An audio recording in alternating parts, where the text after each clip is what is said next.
قرآن اور سائنس کی کتاب ان تمام لوگوں کے لیے ہے جو ہر چیز کی وجہ جاننا چاہتے ہیں اور ہر بات میں دلیل مانگتے ہیں۔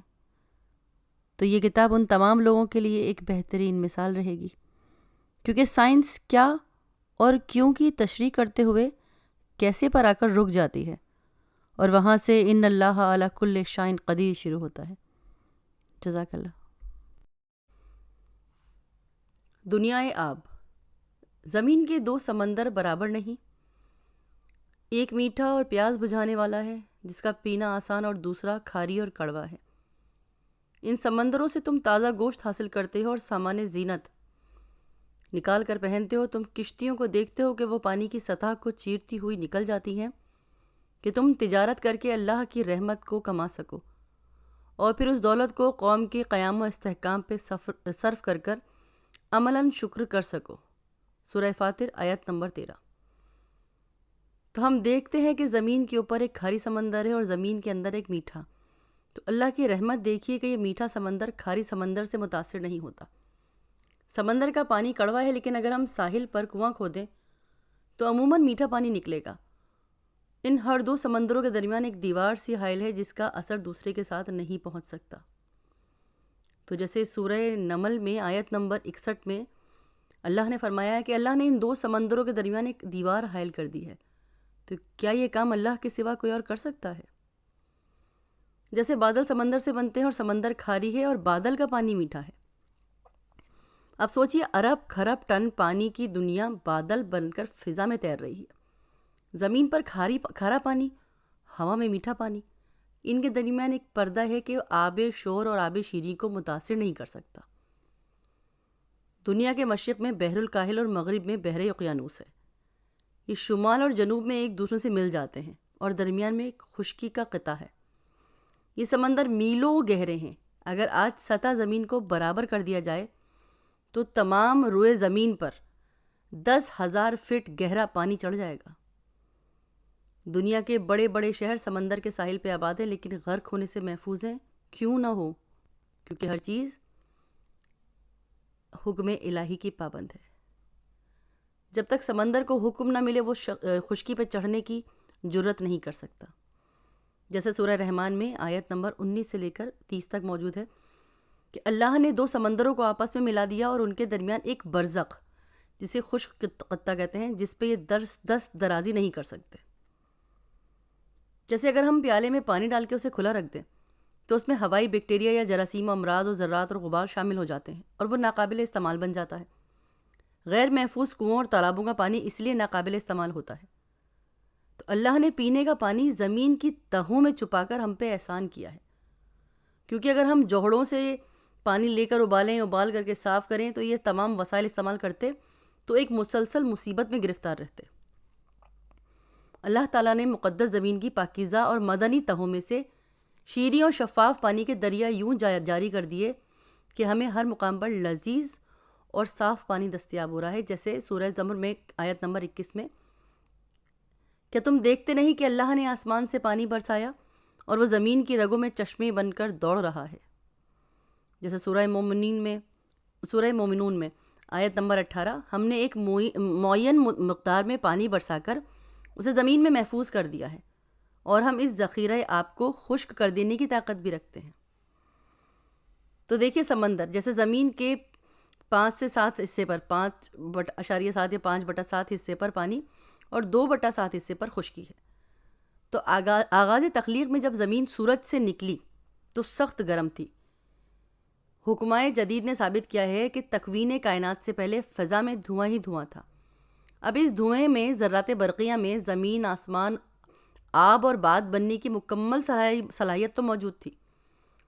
چنانچہ اسی سے آفتاب اور کواکب بنے ہیں۔ تو آفتاب مطلب سورج، اور آفتاب سے زمین نکلی ہے۔ تو جب زمین قدرے ٹھنڈی ہو گئی تو ارد گرد کا جو دھواں تھا، جو بخارات تھے، وہ پانی بن کر زمین پہ ٹپکا اور سمندر کہلایا۔ تو زمین کا اندرونی مواد نکل کر باہر آ گیا۔ ہر طرف مٹی اور پتھروں کے ڈھیر اور پہاڑ تھے۔ زلزلوں نے زمین کو ناہموار کیا تو پانی جو ہے وہ پستیوں میں جمع ہو گیا، یعنی کہ جتنے بھی سمندر ہیں وہ یقیناً ڈھلان کی طرف ہیں۔ بلندیاں زندگی کے استقبال کے لیے تیار ہو گئیں اور یوں سمندر سے زندگی کا آغاز ہوا۔ جیسے سورہ سجدہ میں ہے آیت نمبر 11 کہ پھر اللہ نے آسمانوں کو پیدا کرنے کا ارادہ کیا اور فضا میں ہر طرف دھواں ہی دھواں تھا. یہ دنیا آخر میں فنا ہو کر ایک مرتبہ اور ذرات برقیہ میں تبدیل ہو جائے گی اور پھر فضا اور دخان سے بھر جائے گی. جیسے سورہ دخان کے اندر موجود ہے آیت نمبر 10، اس دن کا انتظار کرو جب فضا میں ہر طرف دھواں ہی دھواں نظر آئے گا. کائنات پہ ایک ایسا زمانہ گزر چکا ہے جب ہر طرف پانی ہی پانی تھا اور اللہ کی حکومت پانی پہ تھی. جیسے سورہ ہود میں آیت نمبر 7 میں اللہ کی حکومت پانی پر تھی. تو جیسے آپ کو اگر ہم ریفرنس دیتے ہیں تو جیسے سنہرے انڈے یعنی کہ سچائی سے دنیا کی تخلیق ہوئی ہے، ہم اور کتابوں کا بھی لے، شلوک والک میں بھی ذکر ہے اس بات کا کہ پہلے پانی پیدا ہوا، پانی سے نر کی تولید ہوئی، پھر وہ 2 حصوں میں بٹ گیا، پھر اسی سے مادہ نکلی.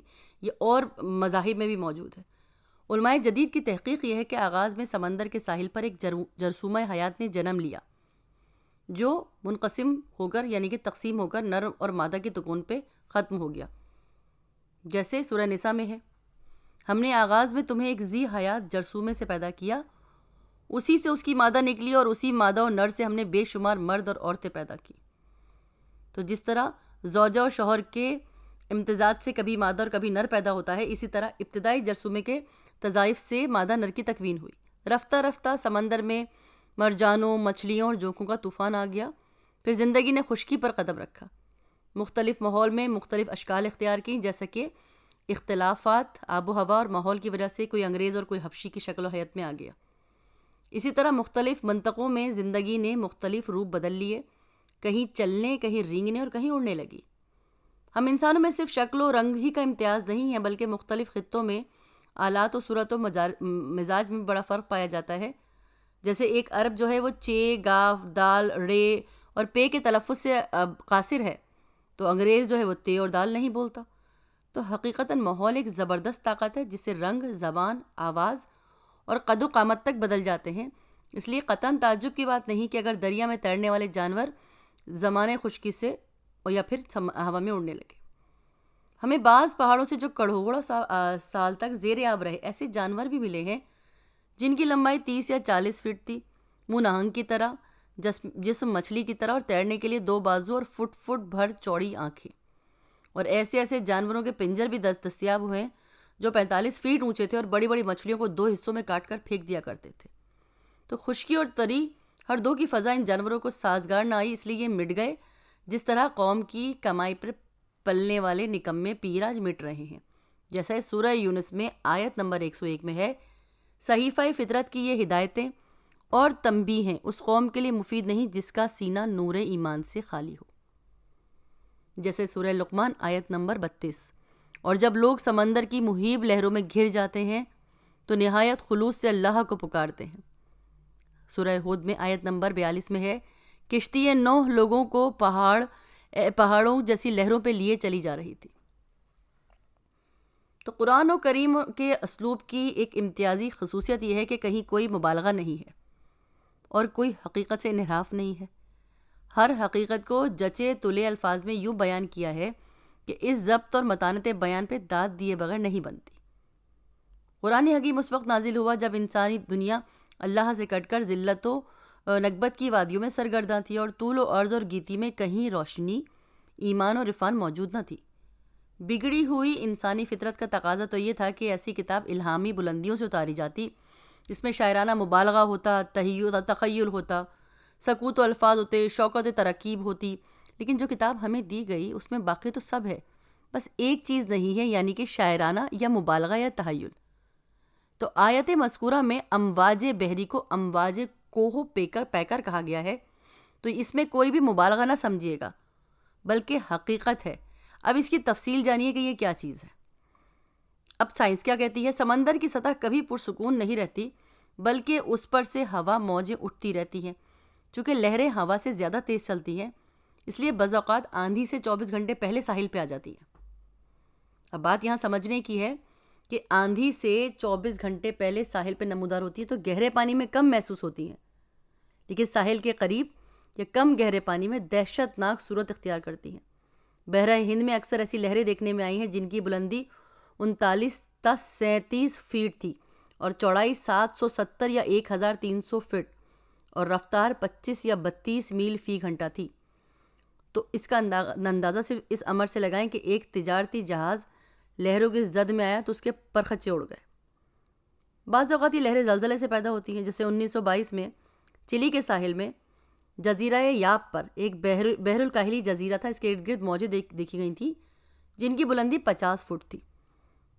چلی کی بندرگاہ کومیبو کے باشندے ڈر کر پہاڑوں پہ چڑھ گئے۔ انہی امواج میں سے ایک کی بلندی 180 فیٹ بھی تھی، جس نے جہازوں کو تنکوں کی طرح اٹھا کر 500 گز دور خشکی پہ پھینک دیا، اور اس کا اثر 5000 میل دور جزیرہ ہوائی پر بھی محسوس کیا گیا۔ 1872 میں ایک لہر کیپ لپٹکا کے جنوب میں اٹھی جو 210 فیٹ کے قریب اونچی تھی۔ تو آبی بخارات آبی، تو علماء آب نے اندازہ لگایا ہے کہ ہر سال سائنٹسٹ جو ہے ہر سال تمام سمندروں سے 14 فیٹ پانی بادلوں کی صورت میں تبدیل ہو جاتا ہے۔ اور جیسے سمانہ حیات ہے تو سمندروں کا پانی ہمیشہ زیر و زبر ہوتا ہے، گرم اوپر آ جاتا ہے، ٹھنڈا نیچے چلا جاتا ہے، اس لیے تاکہ اوپر کا پانی ہوا سے آکسیجن لے کے ان حیوانات تک پہنچائے جو سمندر کی تہہ میں ہیں۔ جیسے سورہ عنکبوت میں آیت نمبر 60 میں ہے، بہت سے ایسے جانور جو اپنے رزق کے متحمل نہیں ہو سکتے، انہیں اور تمہیں رزق اللہ پہنچاتا ہے۔ آپ کو تھوڑا سا سمندر کی تباہ کاریوں کے بارے میں اگر بتائیں، سمندر نے ہماری خشکی پر کس کس طرح درازیاں کی ہیں، تفصیل ملاحظہ فرمائیے گا۔ انگلستان کے ایک شہر جس میں 2 ممبر پارلیمنٹ کے لیے منتخب ہوا کرتے تھے اب مکمل غائب ہو چکا ہے۔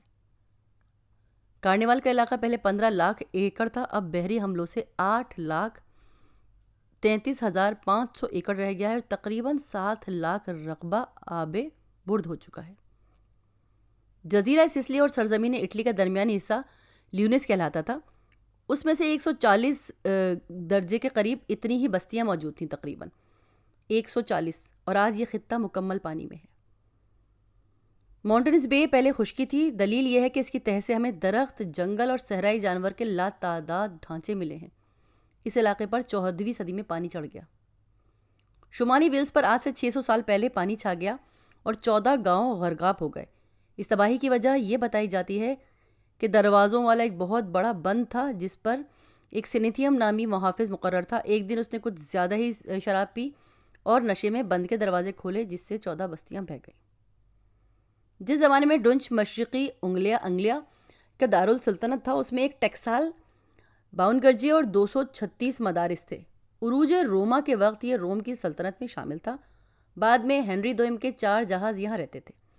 اینڈرویڈ دوم کے عہد میں شہر پہ پانی نے حملہ کیا اور 400 گھر بہہ گئے۔ 1538 اور 1600 کے درمیان 4 گرجا گھر ڈوب گئے۔ 1706 میں سینٹ پیٹر کا بڑا گرجا گھر گر گیا۔ 1712 میں سارا شہر ڈوب گیا، اور اب یہ شہر شمالی سمندر کے ساحل سے کہیں دور زیر آب ہے۔ اکلیس اور ویمپلر، اسپیڈن اور نورفولک بڑے بڑے قصبے تھے جو مدت سے ڈوب چکے۔ آبرن اور ہارڈبرن اور ہائٹ کی جگہ آج صرف ریت کے ٹیلے دکھائی دے رہے ہیں۔ فرانس لینڈ کے 2/3 حصہ شمالی سمندر میں غائب ہو چکا ہے۔ جزیرہ ہیلگو لینڈ، جس کا گزشتہ جنگ عظیم میں بڑا ذکر تھا، وہ بقول ایڈم ڈی برمیسی کے 1572 میں 400 میل لمبا تھا، اب صرف 1 میل رہ گیا۔ ہالینڈ میں آبی تباہ کاریاں زیادہ افسوسناک ہیں۔ یہاں پہ 1277 میں جھیل نمودار ہوئی تھی، جس کی وجہ سے بہت سا رقبہ پانی کے نیچے آ گیا۔ 1280 میں زیڈر نامی دریا میں طغیانی آئی اور 80,000 لوگ اجل کا لقمہ بن گئے۔ 1421 میں 72 گاؤں بہہ گئے۔ ہالینڈ کے شمال کی طرف 23 بڑے بڑے جزیرے 6 صدی عیسوی میں موجود تھے، اب یہ چھوٹے چھوٹے دھبے رہ گئے ہیں جنہیں ریت کے ڈھیر کہنا موزوں ہوگا۔ جزیرہ وان جرو کے اندر، جو کبھی ایک نہایت آباد جزیرہ تھا اور ڈیون کے علاقے سے بھی بڑا تھا، اب ریت کا ایک ٹیلا رہا ہے۔ انگریزوں کی قسمت کا ستارہ ہر پہلو میں عروج پر ہے۔ گزشتہ 1000 سال میں ہالینڈ، جرمنی، اٹلی اور دیگر ممالک کو دریائی دست برد سے کافی نقصان پہنچا، لیکن انگلستان فائدے میں رہا۔ چند سال ہوئے کہ برطانیہ نے ایک کمیٹی غرض کے لیے مقرر کی کہ وہ جزائر برطانیہ کے گھٹنے اور بڑھنے کے متعلق اپنی رپورٹ پیش کریں۔ تو ان کی رپورٹ سے پتہ یہ چلا ہے کہ دوسرے جزائر جو ڈوبتے جا رہے ہیں، اس کی وجہ سے برطانیہ میں ہر سال 125 ایکڑ زمین کا اضافہ ہو رہا ہے۔ انگلستان کے مشہور طوفانی مقرر نے کہا تھا ایک دفعہ، ایون گاڈ کی ناٹ انہیلٹ اسپیس اینڈ ٹائم، کہ خدا بھی زمان و مکان کو نابود نہیں کر سکتے، نعوذ باللہ۔ تو اگر آج وہ زندہ ہوتا تو وہ سمندر کی تباہ کاریاں دیکھ کر اپنا ہی سر پیٹتا۔ سمندر کی گہرائی۔ انگلینڈ اور امریکہ کے درمیان بعض مقامات پر 12,000 سے 21,000 فیٹ تک گہرے ہیں۔ یہ حصے پہلے خشکی تھے۔ یہاں بعض پہاڑ 20,000 فٹ اونچے ہیں، جن میں سے ایک لورل ہے۔ اس پہاڑ کا ذکر مصر کے قدیم کتبوں میں بھی ملتا ہے۔ آج یہ حالت ہے کہ جہاز اس کی چوٹی پر سے گزر رہے ہیں۔ اس طرح ایک اور 10,000 فیٹ اونچا چوسر آج 6,000 فٹ تو پانی کے نیچے دبا ہے۔ نیوفونڈ لینڈ کے جنوب میں سمندر کے گہرائی کے قریب 21,000 فیٹ یعنی کہ 4 میل، اور شرق الہند جاوا اور سماٹرا کے مشرق میں 2 مقامات پر 20,000 فیٹ ہے۔ 2,000 فٹ سے کم گہرائی میں ریت اور معمولی کنکر، اور 12,000 فٹ کی گہرائی میں سفید چاک، اور 12,000 سے 14,000 تک گہرائی میں خاکستری چوک، اور زیادہ گہرائی میں کہیں سرخ مٹی اور کہیں آتش فشاں لاوا ملتا ہے۔ نیوزی لینڈ کے شمال میں ایک مقام پر سمندر کی گہرائی 28,878 فٹ، اور جزیرہ فلپین کے شمال مشرق میں ایک مقام پر 32,100 فیٹ۔ غالباً دنیا کا یہ عمیق ترین علاقہ ہے۔ اگر اس ہولناک کھڈے میں ماؤنٹ ایورسٹ کی سب سے اونچی شاخ کو بھی ڈالا جائے تو ہمیں اسے چھونے کے لیے 3,000 فیٹ کا غوطہ لگانا پڑے گا۔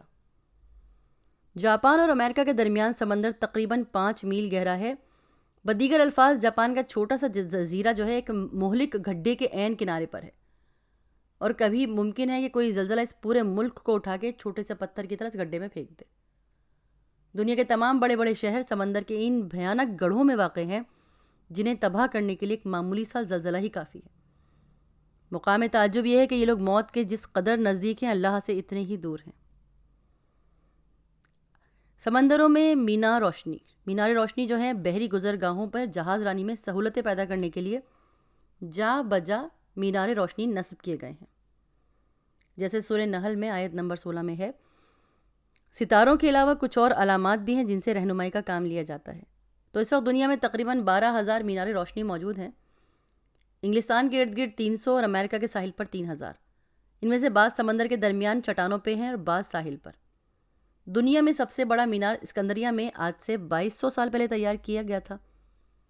1 صدی بعد رومز نے مختلف مقامات پہ مینار لگائے۔ 1800 میں ساحل انگلستان پر صرف 25 مینار تھے، اور سمندر کے درمیان پہلا مینار 1292 میں بنایا گیا، اور 1703 میں جو دریا برد ہو گیا۔